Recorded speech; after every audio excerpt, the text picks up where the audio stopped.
Salve, halo teman-teman. Nah, di video kali ini saya akan membahas tentang temanya Gereja Katolik di era Orde Lama dan Orde Baru. Nah, yang pertama saya akan menjelaskan tentang era di Orde Lama. Nah, pada tahun 1945 sampai 1966. Pada masa ini, Gereja Katolik Indonesia menghadapi dinamika yang kompleks dalam hubungan dengan negara, sosial, dan ideologi. Gereja berusaha menyesuaikan diri dengan semangat nasionalisme tanpa kehilangan identitasnya sebagai agama Katolik. Yang pertama, relasi dengan pemerintah nasionalis sekuler. Di bawah Presiden Soekarno, negara mengusung nasionalisme dan anti-imperialisme dengan netralitas agama.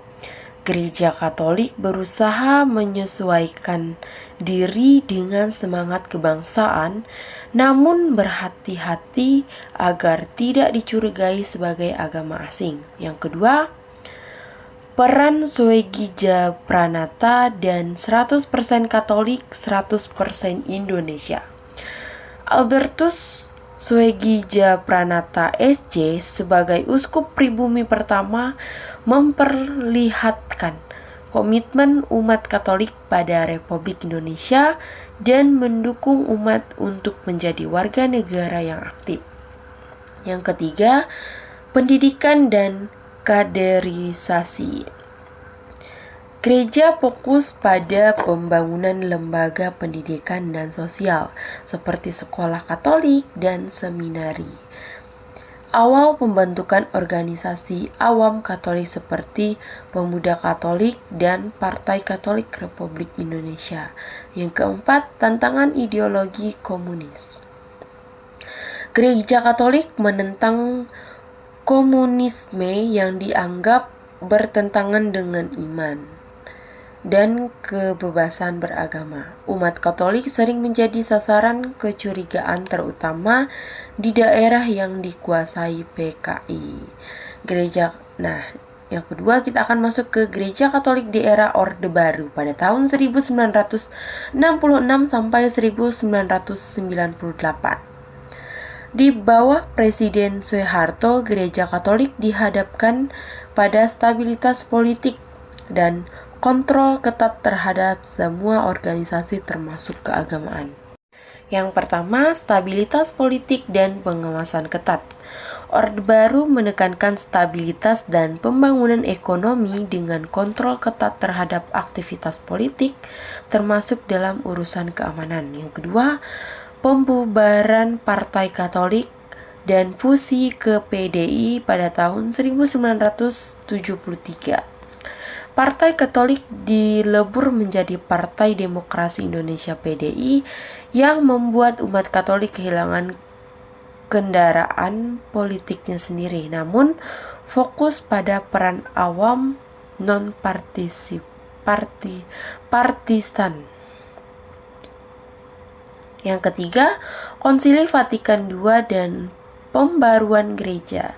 Gereja Katolik Indonesia mulai menerapkan hasil Konsili Vatikan II termasuk misi dalam bahasa Indonesia, liturgi inkulturatif, peran aktif umat awam, dan dialog antar agama. Yang keempat, pemberdayaan sosial dan pendidikan. Fokus pada pembangunan pendidikan, pelayanan kesehatan, dan pemberdayaan masyarakat marginal melalui LSM Katolik dan program pengentasan kemiskinan. Yang kelima, kritik sosial dan advokasi keadilan. Meskipun dalam kontrol ketat, tokoh gereja seperti Romo Mangkunegaran tetap bersuara kritis, membela hak-hak masyarakat adat dan kaum miskin. Jadi, aspek Orde Lama pada tahun 1945 sampai 1966 dan Orde Baru 1966 sampai 1998, politik dan negara, nasionalisme, anti-kolonial, ideologi sentralistik, militeristik, stabilitas. Hubungan gereja negara waspada terhadap komunisme, cari posisi akomodatif tetapi kritis dalam batas. Peran gereja pembentukan identitas Katolik Indonesia, pembaruan pasca Vatikan II dan sosial.